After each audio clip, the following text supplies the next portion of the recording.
Bonjour et bienvenue dans cette vidéo dans laquelle je vais vous parler des formations que je donne et des ateliers que j'anime. Et pour vous parler de ces formations et de ces ateliers, il faut surtout que je vous parle d'un sujet qui me passionne particulièrement et c'est celui de la naissance. Et quand je parle de la naissance, j'y englobe finalement notre vie intra-utérine et même ce qui se passe un petit peu avant notre conception, puisque c'est tout ça qui fait un ensemble où il y a le moment où notre âme décide de venir faire un parcours terrestre. Il y a toute cette préparation qui commence à notre conception, où on commence à construire notre corps, à développer nos organes, nos membres, etc. Et où notre âme aussi se prépare petit à petit à venir s'incarner dans la matière et venir faire un parcours terrestre. Toute cette préparation qui se termine par ce moment très particulier de la naissance, puisque c'est le premier gros changement de notre vie. Et quel changement, puisqu'on s'apprête à quitter un environnement dans lequel on baigne, dans tous les sens du terme, depuis 9 mois. Un environnement du coup qu'on connaît sur le bout des doigts, par tous les pores de notre peau, dans lequel on est bien au chaud, on est dans notre petit cocon, tranquille, on est nourri, on a tout ce qu'il faut.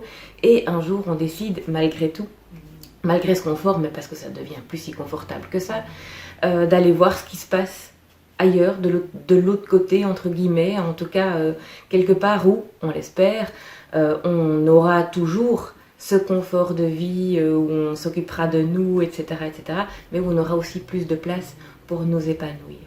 Bref, c'est une période de notre vie, donc un an, depuis le moment où on décide de venir vivre un parcours sur Terre jusqu'à notre naissance. C'est un an où on pose les bases de tout ce qui va suivre quelque part. Parce que pendant toute cette vie intra-utérine, avec notre âme qui vient un peu voir sur Terre comment ça va se passer, notre corps qui se développe mais qui a déjà sa mémoire qui s'active, et c'est toute une mémoire qu'on emmagasine par rapport à, tiens, qu'est-ce que c'est la vie sur Terre? Qu'est-ce que c'est faire partie du monde humain? Qu'est-ce que c'est faire partie du monde vivant sur la planète Terre? Qu'est-ce que c'est faire partie de la famille dans laquelle je vais naître? Etc. Et c'est qu'est-ce que c'est nous amène à déjà emmagasiner des tas de qualité de choses super positives, mais aussi de croyances limitantes, de peurs, de schémas de comportement contre-productifs, etc. Puisque on a évidemment une priorité, c'est de rester en vie. Et déjà, on apprend que pour rester en vie, ou pour être aimé, ou pour avoir notre place dans cette famille-là, on va devoir se comporter de telle et telle manière. C'est donc les prémices de notre vie, c'est les premiers jalons de notre vie qui se posent à ce moment-là. C'est un peu comme de dire que c'est le premier chapitre de notre histoire. Et vous êtes bien d'accord avec moi que quand on lit une histoire, les premiers chapitres, ils posent le décor, ils posent les personnages, les caractères des personnages, leurs traits de personnalité, un peu qui ils sont les uns par rapport aux autres. Et on s'attend que le deuxième chapitre, le troisième, etc. soient en cohérence avec le premier chapitre. Donc c'est ce premier chapitre qui s'écrit de un an avant notre naissance à notre naissance, il pose les bases de notre histoire, et toute notre histoire, elle va s'écrire en cohérence avec ce premier chapitre-là. Donc s'il y a des choses qui ne nous plaisent pas dans notre histoire, parce qu'on ne se sent pas tout à fait à notre place, parce qu'on sent bien qu'on est entravé dans notre vie ou dans notre épanouissement par des obstacles, par des peurs qu'on a, par des croyances limitantes, etc. On peut les travailler ici et maintenant, c'est très bien. Mais c'est encore plus efficace si on va aux bases de notre histoire, revoir les bases de notre histoire pour que l'histoire qu'on écrit maintenant soit en cohérence avec le début, mais parce qu'on a changé le début, plutôt que de vouloir changer ce qui se passe ici et maintenant, qui peut se faire, mais qui peut être du coup moins profond, ou moins durable, ou moins dans la réalité des choses. Donc, c'est pour ça que c'est un sujet qui me passionne, et que ça me passionne évidemment de le transmettre un maximum, et que pour le transmettre un maximum, j'ai deux possibilités. J'ai la possibilité de la formation, qui elle s'adresse davantage aux kinésiologues ou autres personnes qui ont une méthode de test. Alors du coup, en kinésiologie, c'est le test musculaire, mais ça marche aussi avec le pendule, ça marche aussi avec les baguettes, ça marche aussi avec le test sensoriel, enfin, peu importe. Pour la formation choix de naître, il faut une méthode de test et équilibrations. Mais de nouveau, que ça vienne de la kinésiologie ou équilibration, que ça vienne du Reiki, que ça vienne de l'aromathérapie, des fleurs de bac, peu importe. Ça, c'est la formation choix de naître.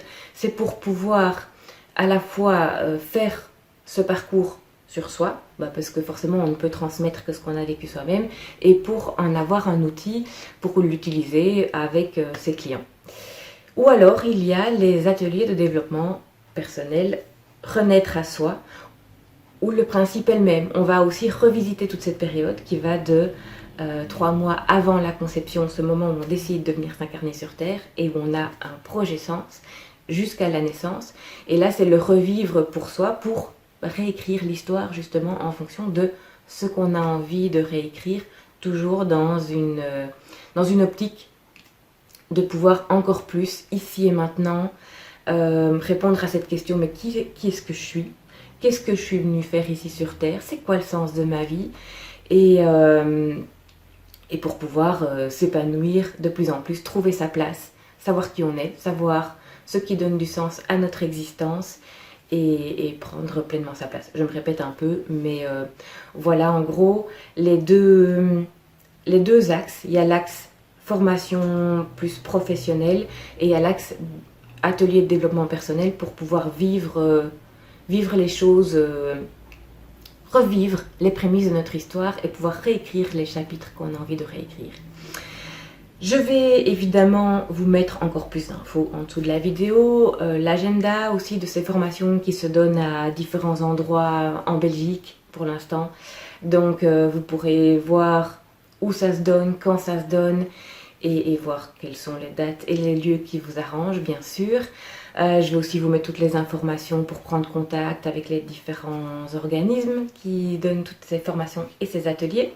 Et puis évidemment aussi que si vous avez des questions, si vous voulez en savoir plus, si vous voulez qu'on en parle, si vous voulez savoir si c'est plutôt la formation professionnelle qui vous correspond ou plutôt les ateliers de développement personnel, bref, quelles que soient vos questions, vous n'hésitez pas par mail, par téléphone. Alors c'est très rare que je décroche mon téléphone, mais si vous me laissez un message, que ce soit un message vocal, un SMS, un WhatsApp, je suis aussi sur Signal, un Messenger, un mail, peu importe, je réponds toujours aux messages et avec grand plaisir.